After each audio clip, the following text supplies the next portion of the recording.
Mes questions d'introduction, c'était plutôt comment t'en es venue au départ à l'accompagnement? Ça a été un chemin. Donc, comment j'en suis venue à l'accompagnement? Bon, là, ça va faire quand même longtemps maintenant parce que j'entame ma 19e année. Donc, c'est pas du tout un projet. C'était pas du tout un projet. Voilà. C'était pas un projet. Ça n'a pas été réfléchi. J'ai rien préparé. Je me suis jamais dit dans ma tête, j'aimerais devenir psy. Ça doit être cool ou je sais pas, un truc comme ça. Ou c'est un métier qui me plairait. Rien de tout ça. Je suis devenue thérapeute et donc dans l'accompagnement complètement de manière, souvent je dis en rigolant, à l'insu de mon plein gré, mais bon, c'est quand même ça. Il y a évidemment eu des choix parce que personne m'a mis un pistolet sur la tempe en me disant tu deviens psy, sinon tu dois changer quand tu vas mourir. C'est pas ça. Voilà. Donc, j'ai d'abord eu une jeunesse, enfin une adolescence, et puis une vie de jeune adulte qui pour moi était très douloureuse. Et donc, à une époque où on parlait encore très peu de thérapie, et surtout, bon, moi, dans mon milieu, on n'en parlait pas du tout. Je ne suis pas issue d'un milieu où on parle de ce genre de choses, thérapie, développement personnel, etc. Donc j'ai commencé moi par faire une thérapie parce que je me sentais vraiment pas du tout. Je me sentais mal avec mon corps, je me sentais mal dans la vie, je me sentais complètement je sais pas si je dois dire inadaptée, mais en tout cas, j'avais l'impression de ne pas être comme les autres. C'était assez souffrant pour moi. Et puis, avec le recul, je peux dire que, en fait, j'essayais de rentrer dans une vie qui n'était pas la mienne. C'est ça, en partie, qui était une grande cause de souffrance, mais à l'époque, j'en avais pas conscience, en fait.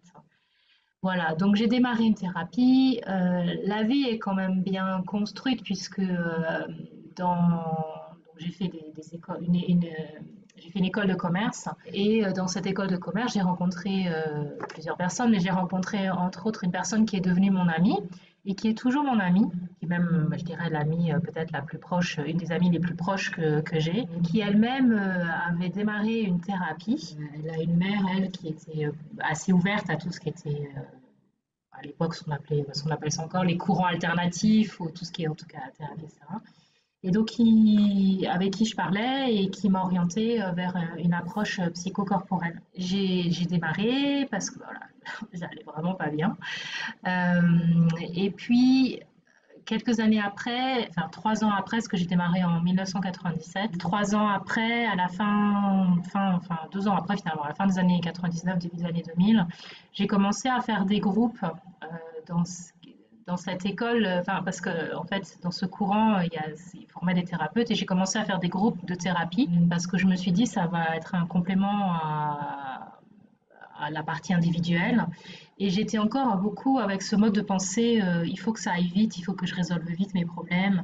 J'étais dans une forme d'urgence intérieure. Il fallait que ça bouge, il fallait que ça bouge. Et puis à l'époque, bon, je connaissais pas autre chose, je savais pas s'il y avait probablement d'autres stages de développement personnel. Mais donc, je me suis engagée finalement dans la formation pour devenir psychothérapeute. Une partie de moi était quand même très consciente que je m'engageais dans une formation qualifiante, mais je me suis engagée dans cette formation avec zéro intention de devenir psychothérapeute.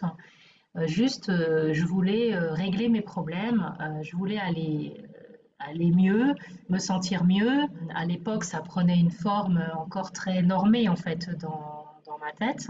Par normée, je veux dire, il faut que je rencontre quelqu'un, que je crée un couple, que je fasse des enfants, que j'achète une maison, je sais pas, ce genre de choses, à l'époque, sans savoir que c'était pas exactement ça qui me correspondait en fait. Donc voilà comment j'en suis venue à l'accompagnement. Enfin, bon, après, je vais aller un peu plus vite. Donc je fais ces années de formation, c'est quand même 5 ans de formation, hein, c'est pas de la gnognotte, quoi. C'est pas 10 jours et puis voilà, quoi. Donc j'y suis quand même allée là pendant les 5 ans, donc en parallèle de mon travail salarié. Et puis 1 an en fait avant la fin de la formation, là où j'étais salariée, on m'a proposé de partir. Il y avait un plan social, on m'a demandé si je voulais en bénéficier. Donc j'ai dit oui. Et en me disant dans ma tête, je vais prendre une année sabbatique. Je vais finir ma formation et puis je retournerai travailler en fait en entreprise. Donc j'en étais encore à me dire que j'allais retourner travailler en entreprise. Donc j'ai fait mon année sabbatique et dans mon année sabbatique en fait je suis pas partie en voyage. Ça aurait dû me mettre la puce à l'oreille, mais j'ai fait des trucs complémentaires en fait dans le monde du développement personnel. Et j'ai commencé à rechercher du travail en entreprise. À ce moment-là, donc cette année-là, cette deuxième année finalement, après avoir pris mon année entre guillemets sabbatique. J'avais beaucoup de confusion dans ma tête parce que je ne savais pas s'il fallait que je retourne en entreprise ou je ne savais pas s'il fallait que je devienne thérapeute parce que les gens dans le milieu de la thérapie me disaient mais tu as vraiment les qualités pour devenir thérapeute, tu devrais vraiment t'établir, là. Et moi, ça me faisait peur pour deux choses en fait. La question de la solitude qui est un thème majeur de ma vie. Euh, et puis la question financière, parce que bon, moi j'étais cadre, je gagnais vraiment bien ma vie, je ne savais pas trop si j'avais envie de me lancer là-dedans. Après avoir foiré plein d'entretiens, parce qu'en fait je pense que ça se voyait que j'étais pas claire, j'ai fini par déclencher 2 mois avant la fin des aides qui à l'époque ça s'appelait encore les ACDIC, maintenant ça s'appelle France Travail. J'ai déclenché une bronchite en fait en plein mois de juillet, alors que je suis très peu malade et que c'était quand même le mois de juillet. C'est quand même pas le mois idéal, enfin le mois où on se dit qu'on va déclencher une bronchite, qui m'a mis vraiment à terre. J'étais laminée quoi. Je me suis dit bon bah il faut que je choisisse quelque chose et j'ai choisi psychothérapeute. Voilà. Et même quand j'ai fait ce choix-là, c'était pas un choix à 100% assumé et tranquille. Ok. Voilà l'histoire. C'était un peu long, mais bon, ça a été tout un Oui, parcours en fait. ça Euh, permet de comprendre un peu. mm. Et du coup, comme ça fait 19 ans que tu exerces, tu l'as vécu comment ce choix finalement au fur et à mesure de toutes ces années et aujourd'hui peut-être? En fait, pendant très longtemps, je l'ai vécu bien et pas bien.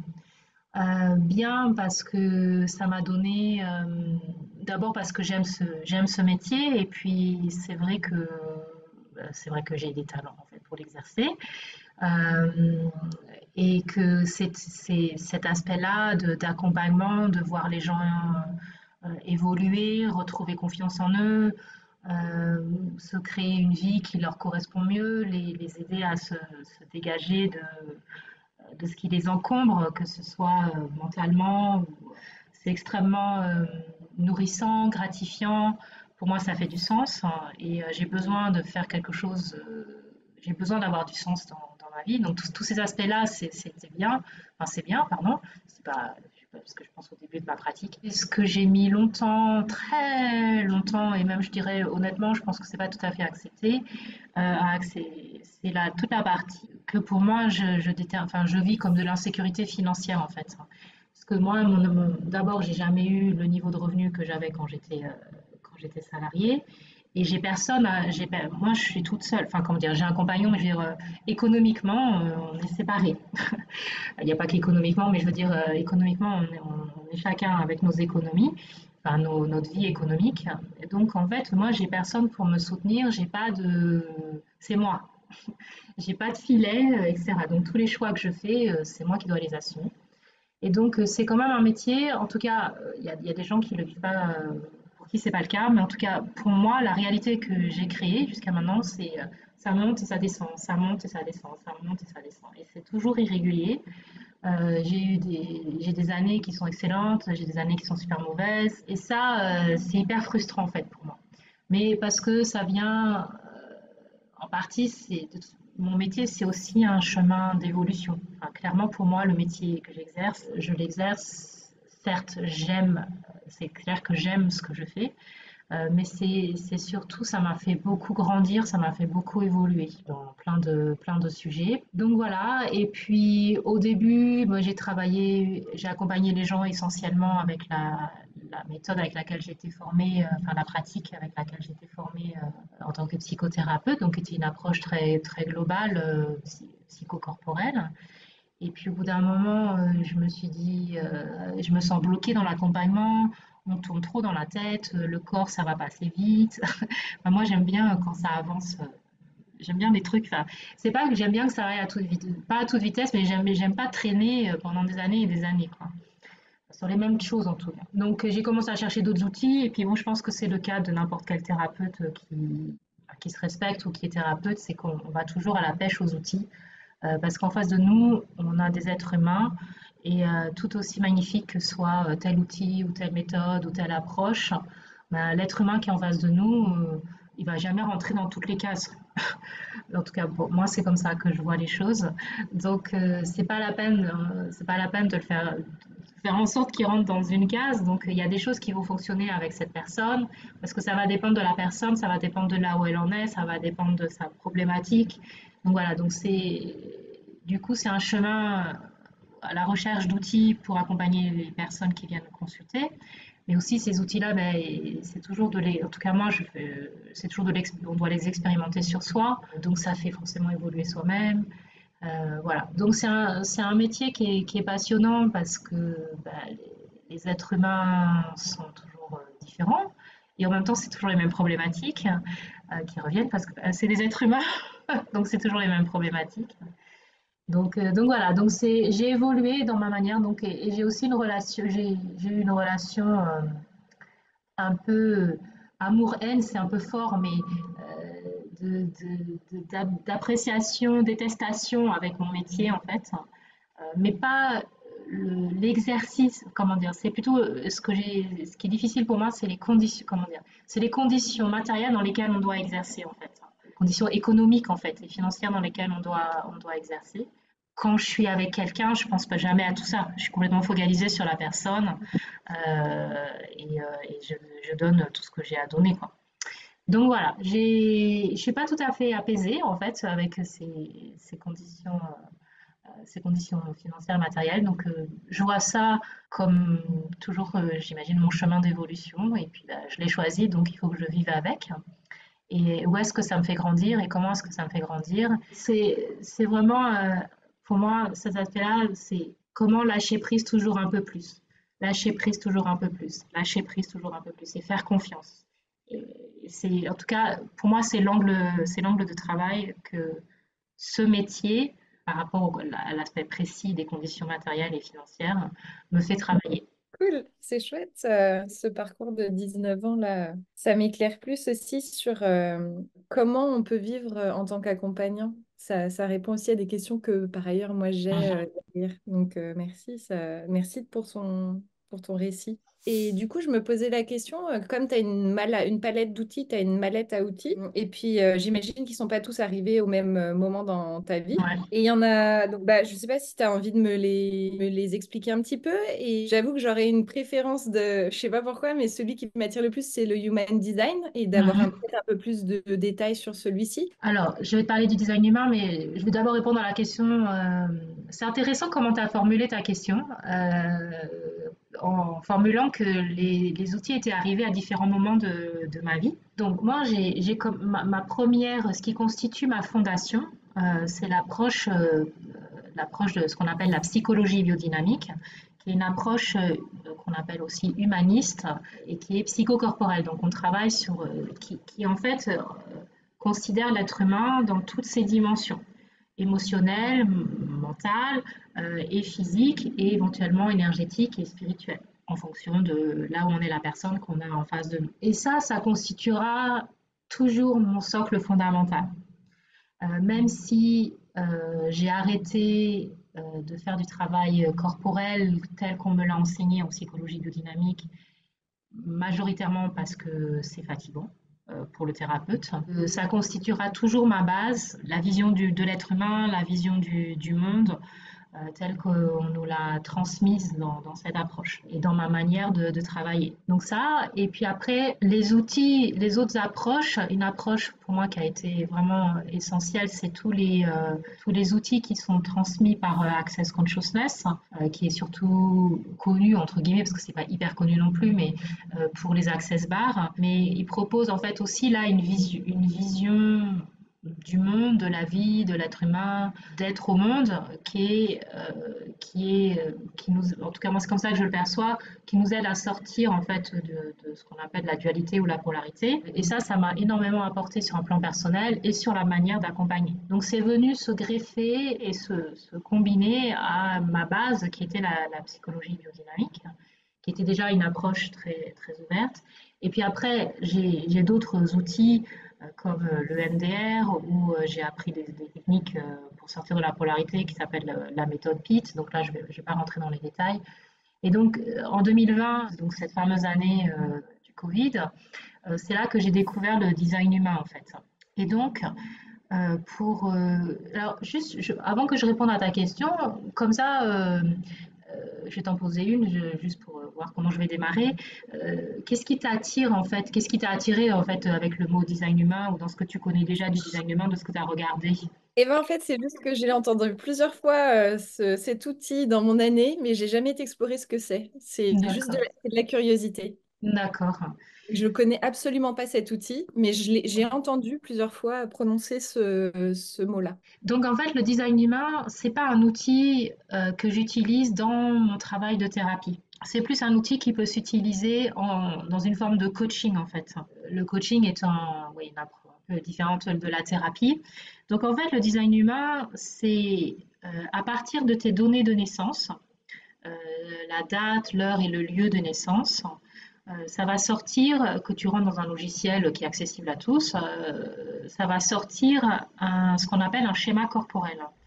Et dans ce schéma corporel, une forme de dessin en fait, il y a plein d'informations. Dans ce schéma corporel, ça va te donner, tu peux apprendre à lire les informations de ce schéma corporel et ça va te donner des informations sur comment la mécanique de ton énergie, elle est conçue pour fonctionner de la manière la plus optimale possible.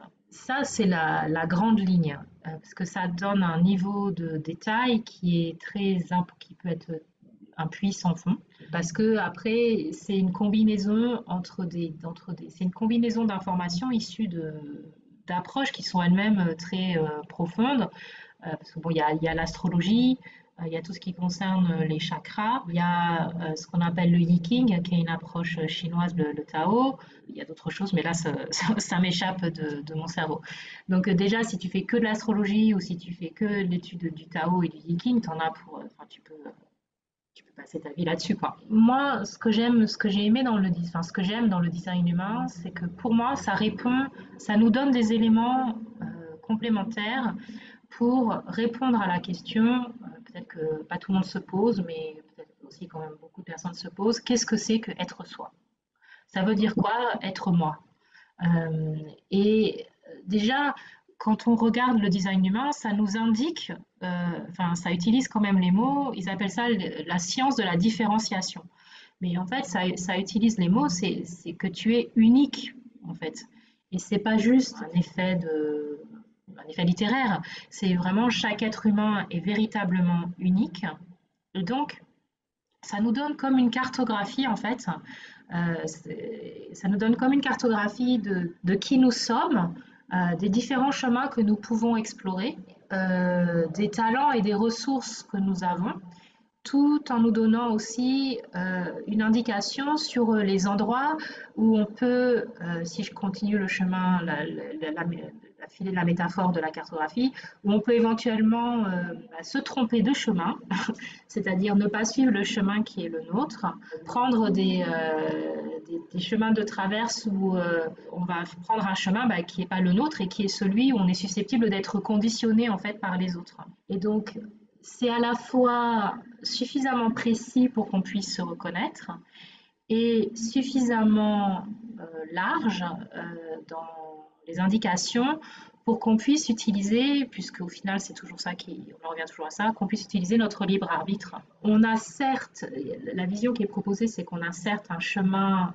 de vie qui est potentiellement tracé à la naissance, mais pas tracé dans le sens où on n'a pas de libre arbitre, on n'a pas le choix, mais il y a des croisements et il y a si j'utilise en fait, c'est plutôt que plus je vais expérimenter les informations qui me sont données dans mon schéma corporel, plus je vais sortir justement du conditionnement, je vais sortir de la comparaison avec les autres, je vais sortir de jugement de moi et du jugement éventuellement sur les autres pour vivre l'exploration de ce qu'est ma vie. Et c'est l'exploration de ce qu'est ma vie. À la fois, on a une carte qui nous est donnée. Comme j'ai dit, c'est à la fois précis et suffisamment large pour que on n'ait pas l'impression d'être coincé dans une vie en fait. Finalement, là où on est coincé dans une vie, c'est souvent parce qu'on essaye de vivre une vie qui n'est pas la nôtre. Et quand on vit une vie, quand on se rapproche de plus en plus de vivre une vie qui est la nôtre, ça devient tout de suite beaucoup plus large et beaucoup plus expansif. Ouais. Le design humain va nous donner des éléments là-dessus, pour nous aider en fait là-dessus. Donc pour moi, c'est vraiment, ça permet, pour moi, je trouve que ça permet quand même de gagner du temps dans le travail de thérapie, même si je ne l'inclus pas dans la thérapie, mais recevoir des lectures et explorer son design humain, pour moi, ça va vraiment aider dans le travail thérapeutique ou dans du coaching, peu importe le nom qu'on a envie de donner, parce que pour moi, il n'y a pas forcément une séparation énorme entre la thérapie et le coaching, même si ça va faire hurler peut-être certaines personnes, mais ça reste de l'accompagnement en fait. Voilà. Est-ce que ça t'est clair? Est-ce que Oui, je me pose la question, du coup, après toutes ces explications, de comment tu l'utilises en accompagnement. C'est quelque chose que tu utilises une fois? Tu fais une lecture du schéma corporel en une fois de la personne et tu lui remets? Ou est-ce que enfin, comment tu t'appropries pris cet outil dans l'accompagnement? Alors, en fait, pour l'instant, je fais surtout des lectures uniques. Les gens viennent à moi parce qu'ils ont entendu parler du design humain et et du coup, ils sont curieux et donc ils veulent recevoir une lecture, un peu comme quand tu reçois pour la première fois ton thème astral, ton thème natal en astrologie. Comme l'astrologie, même si je suis pas du tout versée en astrologie, le design humain, je trouve que ça s'utilise bien, peut-être plus dans un accompagnement de coaching avec un objectif particulier que dans un accompagnement thérapeutique. Parce que on va pas tout à fait aller dans les mêmes niveaux. Néanmoins, comme j'ai dit tout à l'heure, on peut gagner. Ça vaut la peine de recevoir au moins une fois une lecture de design humain, parce qu'en fait, dans la lecture du design humain, en tout cas moi, dans la manière dont je le fais, parce qu'en réalité, ce que je dis à tout le monde qui me pose la question, toutes les informations concernant le design humain sont accessibles gratuitement sur Internet. Tu peux acheter des livres. Si tu parles anglais, c'est encore mieux, tu as encore accès à encore plus d'informations, parce que ça marche super bien aux États-Unis. Mais en fait, en tout cas moi, quand quelqu'un vient recevoir une lecture, je lui demande toujours si elle a des questionnements par rapport à certains domaines précis de sa vie. Et à chaque fois que je donne des informations, je m'arrête pour m'assurer qu'elle a compris comment ça résonne pour elle. Et donc ça devient une lecture, entre guillemets, coaching. Je le tisse comme ça. Ce qu'il faut savoir aussi, c'est que, donc comme je l'ai dit, notre schéma corporel, c'est une cartographie pour notre vie. Il y a énormément d'informations. En réalité, les informations que je donne au départ sont les informations fondamentales, dans le sens c'est la base, mais il faut ensuite expérimenter, il faut digérer ces informations. Donc pour moi, le design humain, c'est quelque chose. Bon, il y a des personnes qui vont faire ça une fois, comme on va faire encore une fois dans sa vie un thème natal de son en astrologie. Et il y a des personnes qui vont y revenir régulièrement parce qu'il y a vraiment plein de choses à approfondir qui sont intéressantes. Donc voilà comment je le tisse pour le moment. C'est plutôt je tisse le coaching dans la lecture de design humain que le design humain dans du coaching pour le moment. Ben non, je crois que c'était vraiment les questions que j'avais mis parce que tu m'as déjà répondu à la question que j'avais préparée. Qu'est-ce que tu aimes dans ces outils? Pourquoi les as-tu choisis pour accompagner les êtres? Tu m'as un petit peu répondu en dilué à chaque fois, mais Oui, bah, moi ce que j'aime dans l'accompagnement, c'est aider la personne à se désincarcérer de tout ce qui l'empêche bah, justement de trouver le chemin pour être elle-même. Sachant que, en tout cas moi, comme je vois les choses, être soi-même, pour moi, c'est pas quelque chose de définitif et de fermé. C'est clairement une exploration. En tout cas, encore une fois, c'est ma vision des choses. Donc, c'est comment accompagner tous les outils que je vais utiliser. Pour moi, c'est pour que la personne, elle reprenne confiance en elle, elle se souvienne qu'elle peut vivre sa vie d'une manière la plus riche possible, et comment l'aider à se libérer de la peur des jugements des autres ou de la peur en général, sachant que c'est un chemin que je suis moi-même, parce que j'ai fait beaucoup de chemins, mais j'ai encore des peurs et elles, elles sont moins, évidemment, beaucoup moins intenses, beaucoup moins fréquentes. Et tous les outils que je suggère aux personnes, majoritairement, je les utilise moi-même. Ouais, Donc voilà. Je sais aussi, voilà, et aussi c'est de redonner de l'espoir aux gens en fait. Pour moi, c'est important parce que moi, j'ai vraiment eu de nombreuses années dans ma vie où j'étais vraiment déprimée, j'étais vraiment désespérée quoi. Vu de l'extérieur, j'avais un travail, j'avais des amis, je sortais, etc. Mais à l'intérieur, c'était vraiment le désespoir total. Et donc, je veux aussi je veux aussi dire aux gens que ça peut vraiment se changer. Enfin, moi, j'en suis la preuve, quoi. On peut sortir du désespoir, on peut sortir de la dépression, et même si tu donnes à voir des parties de toi qui fonctionnent dans le monde, d'avoir l'impression que tu n'étais pas connecté vraiment avec ce qui serait vraiment être toi, bah, c'est quand même possible, mais il faut suivre quelque chose, quoi. Il faut suivre il y a un truc il y a toujours quelque chose à l'intérieur de nous qui nous guide, en fait. Mais il faut arriver à le trouver, il faut arriver à l'écouter, c'est pas toujours clair. On est perdu dans la confusion. Donc bon, le rôle pour moi, un des rôles du thérapeute ou du coach, c'est ça aussi. C'est de guider, c'est de dire, peut-être que par là, ta lumière, tu la verras mieux, quoi. waouh, merci.